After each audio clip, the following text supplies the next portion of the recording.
খুব যতনে যারে আমি রাখছি মনের ঘরে, সেই পাখিটাই চলে গেল আমাকে ছেড়ে।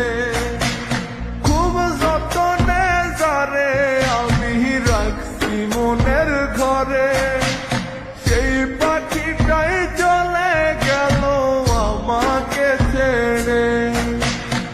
একবারও সে ভাবলো না রে আমাকে নিয়ে, তারে ছাড়া এই পাগলটা বাঁচবে কি নিয়ে।